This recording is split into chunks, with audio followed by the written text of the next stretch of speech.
Le 15 minutes, une émission présentée par Valentine Gigodeau.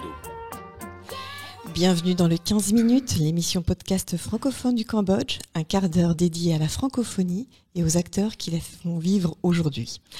Nous avons la chance d'accueillir d'ailleurs aujourd'hui un invité très spécial, une personnalité de la télévision que beaucoup de francophones dans le monde connaissent. Bienvenue Ivan Kabakov. Bonjour Valentine. Depuis 10 ans, vous présentez et produisez pour TV5 Destination Francophonie, des émissions de 8 minutes qui donnent à voir et à comprendre ceux qui transmettent et font vibrer la langue française dans le monde. Au mois de février 2022, vous êtes venu en compagnie de votre fidèle caméraman Fabrice Akou filmer 6 nouvelles émissions diffusées sur les 9 canaux de TV5 dans le monde. Vous connaissez bien le Cambodge, vous étiez déjà venu auparavant en 2019 et 2020 tourner une dizaine d'émissions. Ensemble, nous allons évoquer votre regard sur la francophonie au Cambodge et sur ce qui pourrait être éventuellement sa particularité.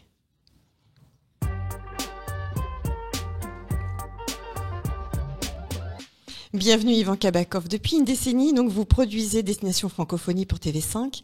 La diversité des sujets, des approches, des pays visités donne à penser que ce sujet, la langue française dans le monde, semble inépuisable.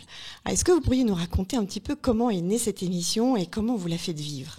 Alors, en fait, au départ, moi, je suis dans le réseau diplomatique. Je suis dans une ambassade de France et je fais la promotion de la langue française. J'ai fait ça pendant 10 ans dans les pays d'ex-Union soviétique, que ce soit en Ouzbékistan, en Géorgie et en Russie. Et je suis rentré au ministère des Affaires étrangères et je suis resté quelques années. Et le destin a fait qu'un jour, j'ai croisé la route de Marie-Christine Saragosse, qui était la directrice de TV5 Monde, avec laquelle j'ai travaillé pendant 2 ans. Et elle m'a proposé de la rejoindre à TV5 Monde. Et quand je suis arrivé à TV5 Monde, donc la chaîne francophone, j'ai proposé de faire une toute petite émission qui raconte une histoire de langue française, de francophonie, de tout ce que j'avais vu quand j'étais dans ce réseau diplomatique français.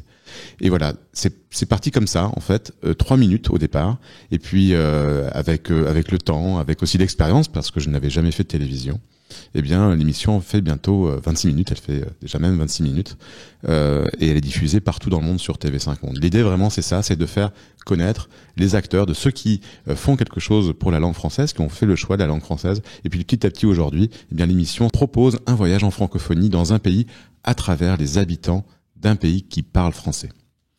Comment vous choisissez vos destinations ? Parce que vous allez vraiment dans des endroits presque inconnus, où on n'imagine même pas qu'on puisse parler le français.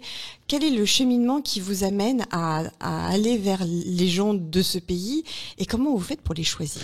Alors la chance, comme je le disais tout à l'heure, c'est que je faisais partie d'un réseau diplomatique français. On a la chance quand même en France d'avoir le plus grand réseau culturel mondial et à travers le monde il y a des gens qui sont en lien avec les francophones à travers le monde dans les instituts culturels, les alliances françaises, les ambassades de France, et comme je connais bien ces personnes-là, eh bien ils m'invitent à venir aussi dans leur pays me faire découvrir leurs francophones, les francophones avec lesquels ils travaillent au quotidien. Il y a une vraie connaissance de ces personnels diplomatiques, de ces gens qui travaillent pour ces ambassades, ces instituts culturels ou les alliances françaises, de cette francophonie de terrain.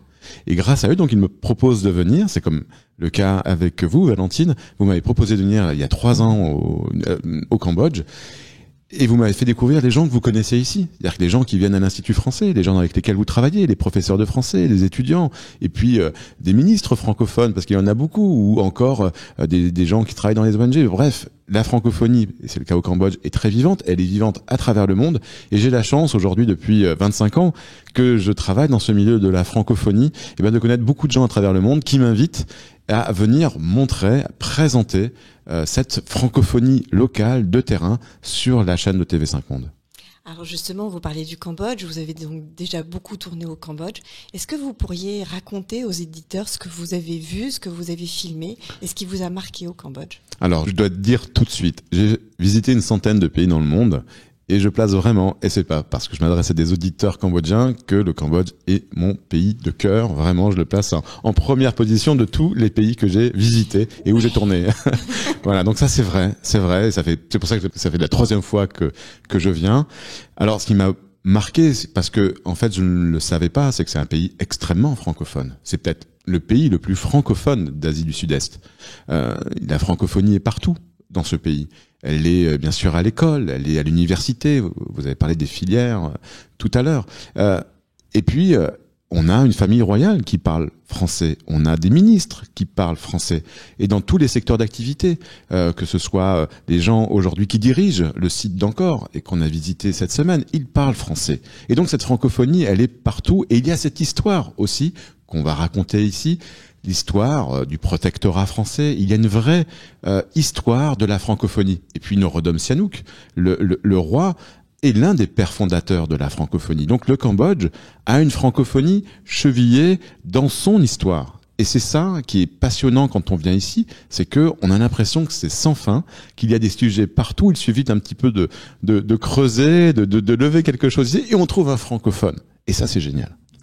Alors, il est vrai que la première fois que vous êtes venu, on est allé à Battambang, à Siem Reap, dans les universités. La deuxième fois, on a fait un sujet très original sur le français militaire. Oui. Je pense que c'était un sujet vraiment novateur. Est-ce que vous pourriez nous raconter un petit peu ce que vous avez découvert? Et ce sujet, il me semble, vous a amené après dans d'autres pays à aller explorer ce monde militaire francophone. Oui, c'est vrai, quand on parle de l'armée, quand on parle des soldats, et au Cambodge, on n'imagine même pas qu'on a des militaires qui parlent français. Eh bien, un des généraux de la caserne où on est allé, avec lequel travaille l'attaché de défense de l'ambassade de France, parle français, chante des chants militaires en français. Alors j'ai trouvé ça très étonnant. Et surtout, je suis allé dans des classes où les militaires apprennent le français avec du matériel de très bonne qualité que développe l'Organisation internationale de la francophonie, qui s'appelle En Avant, une très belle méthode de français. Pourquoi ils apprennent le français, les militaires cambodgiens? Parce qu'ils ont l'opportunité de partir sur le terrain dans le cadre des missions des Nations Unies, à peu près partout dans le monde, et notamment en Afrique.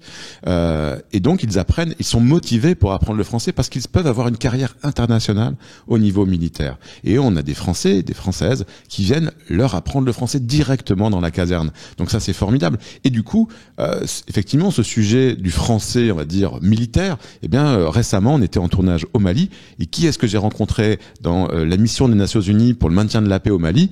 Un colonel cambodgien qui était sur place et qui travaillait et qui continuait d'ailleurs d'apprendre le français parce qu'au Mali, on parle français. Et si on veut un contact avec la population locale, eh bien, il faut connaître le français. Oui, vous avez également une fois tourné un sujet assez original sur les volontaires de la francophonie avec un jeune Africain qui était venu au Cambodge. Absolument. Alors le programme des volontaires internationaux de la francophonie, c'est un programme de l'Organisation internationale de la francophonie qui propose à des jeunes d'avoir une expérience, des jeunes francophones, d'avoir une expérience dans un autre pays francophone.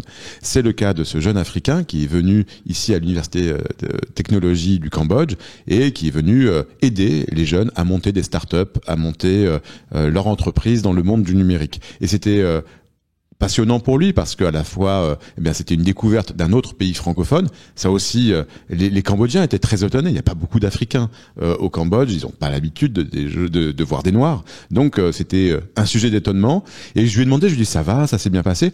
Il m'a dit qu'au début, que c'était pas simple. Il faut pas non plus tout dire que tout est beau, tout est gentil. C'était pas simple. Les gens sont étonnés et c'est normal parce qu'il y a énormément de clichés. Et puis les gens n'ont pas l'habitude au Cambodge de voir des Africains. Mais au final, il a adoré. Les liens d'amitié se sont tissés parce que, évidemment, au Cambodge, s'il y a bien quelque chose qui est spécifique à ce pays, c'est le sens de l'accueil et le sens du sourire. Et il en est parti avec même beaucoup de regrets, je crois. Lors de vos voyages, vous avez également fait des reportages sur le réseau de l'enseignement français à l'étranger, particulièrement une émission sur l'école française de Battambang, qui est une toute petite école. Votre émission a permis à cette école de briller et d'avancer dans son parcours vers l'AEFE. Cette fois-ci, vous êtes également allé au lycée français, je pense. Est-ce que vous pourriez nous raconter un petit peu de ça? Alors, l'école française de Battambang, évidemment, c'est une petite école, mais passionnante parce que on a un mix de Français et de jeunes Cambodgiens. Rien que pour l'anecdote, j'avais interviewé 3 petites Cambodgiennes pour leur demander pourquoi elles apprenaient le français. Une m'avait répondu parce que ma maîtresse, elle est jolie. Et ça, c'était en français, c'était très mignon. Cette vidéo, elle a été vue 200 000 fois. Donc, c'était incroyable. Et donc, ça veut dire que, et cette école française vive, va certainement être homologuée par le ministère français de l'Éducation nationale. Ça, c'est vraiment quelque chose de très positif parce que très loin de Phnom Penh, on peut continuer et on peut apprendre et avoir un lien avec la langue française. Alors le lycée français René Descartes, c'est autre chose, il y a une histoire de 70 ans derrière, et ce qui était passionnant, c'était de venir avec un ancien élève qui travaille aujourd'hui au ministère des Affaires étrangères et qui est revenu, on est revenu avec lui 20 ans plus tard, dans son lycée. Il a retrouvé son professeur d'art plastique et c'était très émouvant. C'est une manière pour nous de raconter ce lien que le Cambodge a avec ce lycée, énormément, toute la famille royale est passée par ce lycée. La reine a appris et a été éduquée dans ce lycée. Donc il y a un vrai lien d'historique entre le lycée René Descartes et puis les habitants du Cambodge. Donc ça, c'est des moments forts qu'on a envie de filmer, évidemment. En parlant de la famille royale, je pensais également que vous avez passé un temps absolument magique avec le prince Tesso qui vous a emmené dans un univers. Est-ce que vous pourriez nous en parler ? Alors le prince Tesso, qui est un excellent francophone, il a vécu aussi à Paris, il me racontait que quand il était petit, quand son père était ambassadeur à Paris, il regardait ses sœurs danser. Et c'est ça qui lui a donné envie de découvrir et de danser les danses Apsara. Et quand on le voit, le prince Tesso, qui est quelqu'un de vraiment délicieux, il nous a fait découvrir avec beaucoup de pédagogie l'école qu'il a montée et dans laquelle il accueille des danseurs, des danseuses, des jeunes enfants, tout ça gratuitement, pour continuer l'héritage, la tradition des danses Apsara, qui sont des danses magnifiques et qui sont des danses complexes. Et heureusement que le prince Tesso, et ça c'est la grande chance qu'on a dans cette émission, c'est qu'on a des très bons francophones qui nous font découvrir leur tradition, la tradition des danses Apsara, comment elles sont habillées, la signification aussi des gestes qui est extrêmement complexe. Il y en a 3500, c'est énorme. Il nous en a montré que quelques-uns. Et puis la ministre de la Culture, qu'on a vu tout de suite après, qui a fait un livre. Pourquoi elle a fait un livre ? Parce qu'en fait, il n'y avait pas de mémoire, il n'y avait qu'une mémoire orale de ces danses. Et grâce à Henri Grolier, qui a, au début du siècle, écrit sur ces danses-là en français, elle a pu en faire un livre. Donc c'est grâce aussi à la langue française que finalement, les traditions, ces traditions ancestrales du Cambodge, peuvent aujourd'hui être perpétuer. Ça, c'est ce lien qui est incroyable que je disais tout à l'heure entre cette francophonie qu'on n'imagine même pas et ces liens avec une profonde tradition du Cambodge. Vous n'êtes pas resté uniquement à Phnom Penh, on en a parlé tout à l'heure. Vous êtes également parti avec le CIPAR, une ONG qui est particulièrement proche de l'Institut français. Vous êtes allé sur des bateaux. Oui, alors le CIPAR, qui est une ancienne organisation française, puisqu'elle est là depuis presque 30 ans au Cambodge, nous sommes partis sur un bateau bibliothèque. Alors c'est génial parce que ce bateau est tout à fait adapté pour prendre des caisses de livres, des livres en khmer et puis des livres traduits du français en khmer. Et donc nous sommes partis avec ce bateau bibliothèque et le CIPAR à la découverte d'un village flottant et complètement perdu en fait, et quand on arrive avec le bateau, les enfants arrivent, parce que les enfants circulent en bateau avec leur maman et leur papa, ils arrivent sur la petite épicerie qui est juste une maison finalement, ils arrivent tous par bateau et le CIPAR vient lire des livres et ils viennent leur lire des livres, ils viennent leur raconter des histoires avec leur maman et chaque enfant, chaque semaine, puisque le bateau vient chaque semaine, peut emprunter un livre et le ramener chez lui pour le lire. Et il y a une telle passion, une telle avidité de lire de la part de ces enfants que c'est un bonheur de filmer ça. C'est formidable. Et ils repartent chacun avec leur livre, c'est vraiment magnifique.